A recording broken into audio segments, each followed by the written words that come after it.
তারা জানে সুদ হারাম, তারপরও সুদ খায়। কথা বলেন। তারা জানে ঘুষ হারাম, তারপরও ঘুষ নেয়। কথা বলেন। তারা বলে মানুষের হক নষ্ট করা হারাম, তারপরও মানুষের হক নষ্ট। এদের ব্যাপারে আল্লাহ কি বললেন সংক্ষিপ্তভাবে বলি। আল্লাহ বলেন লাহুম কুলুবুন লা ইয়াফকাহুনা বিহা ওয়া লাহুম আ'য়ুনুন লা ইউবসিরুনা বিহা ওয়া লাহুম আযানুন লা ইয়াসমাউনা বিহা। তাদের অন্তর আছে কিন্তু বোঝে না, তাদের চোখ আছে কিন্তু দেখে না, তাদের কান আছে কিন্তু শোনে না। এ কথা কি সত্য মাহফুজ দাদা? এ কথা কি সত্য? চোখ আছে দেখে না?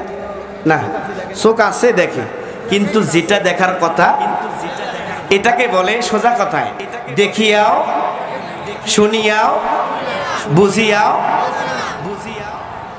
আল্লাহ এদের ব্যাপারে বলল ওরা জানে সুদ হারাম, সুদের যতগুলো গুনাহ, সর্বনিম্ন গুনাহ হলো নিজের মায়ের সঙ্গে জিনা করা। দেখেন নাউজুবিল্লাহ বলেন না, কালকে সকালবেলা বলেন নাউজুবিল্লাহ। সর্বোচ্চ গুনাহ হলো আল্লাহর সঙ্গে জিহাদের ঘোষণা করা। তারপর এরা সুদ খাবে, সুদের ব্যবসা করবে, রমরমা ব্যবসা, বাজারে করে, হাটে করে, বাজারে করে, ঘাটে করে, বাড়িতে করে, মানুষের নাম দিয়া করে। এরকম লোক জোরে বলেন তো আমাদের সমাজে আছে না নাই?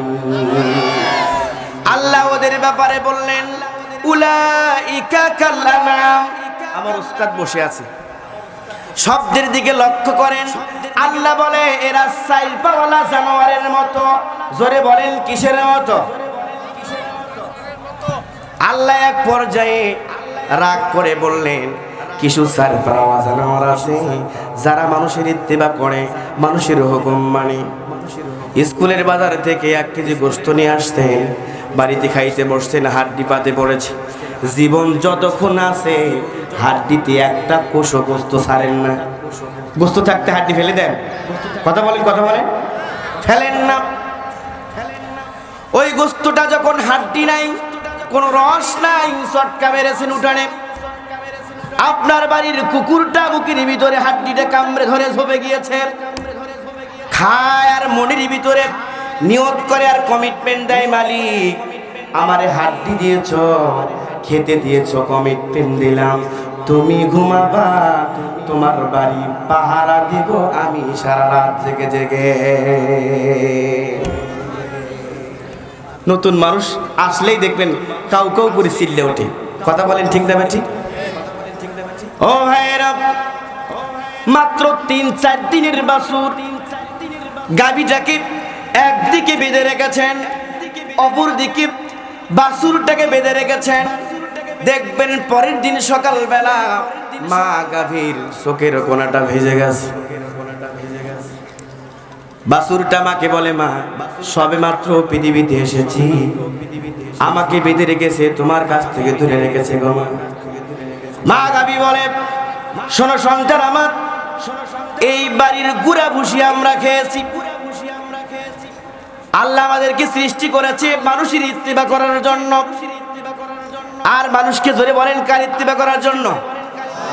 আর জোরে বলেন কার? সুতরাং মানুষের ইত্তেবা করবার জন্য সৃষ্টি করেছেন।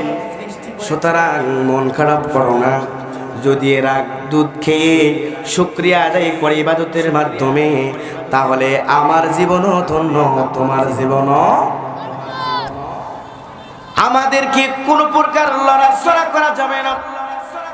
একটু বলেন তো, ওই মা গাভীটা দুধ দহনের সঙ্গে পিছনের পা দিয়ে একটা লাথি মেরে ওই মালিকের এ পাশার সওয়াল ও পাশে দিতে পারতো কি পারতো না? বলেন এই শক্তি গাভীর গায়ে নাই? কেন লড়াচড়া করে না? কারণ উদ্দেশ্য হলো আল্লাহ তাদের ইত্তেবা করার জন্য সৃষ্টি করেছেন, কিন্তু তারা তাদের ইত্তেবা করে, কিন্তু মানুষেরাই সেই রিজিক খাবার পরও আল্লাহর শুকরিয়া আদায় করে না। আল্লাহ ওই কথাই বললেন উলাইকা কাল্লানাম। যাদের অন্তর আছে বোঝে না, যাদের চোখ আছে হকটা দেখে না, যাদের কান আছে হকটা শোনে না, এরা হলো বুঝিয়াও বোঝে না, শুনিয়াও শোনে না, দেখিয়াও দেখে না। এরা হলো চার পাওয়া, প্রথমে বললেন চার পাওয়ালা জানোয়ারের মতো, কুকুরের মতো, বিড়ালের মতো, শ্রীগালের মতো, শিয়ালের মতো, বাড়ির ছাগলের মতো। ছাগল যেমন বোঝে না এরাও তেমন। ছাগলকে দামি ভুসি দিয়া, লালি গুড় দিয়া দুধ সিদ্ধ মেখে খাওয়াবেন আর বলবেন বাবা ছাগল। ওই বাড়ির সলিমুদ্দির সঙ্গে আমার ঝগড়া, ওর বাড়ির সামনে ওর পাট ক্ষেত, খুব ভালো খাবার খাওয়াইলাম, খবরদার খবরদার যদি ছেড়ে দেই কলিমুদ্দিনের পাট খেতে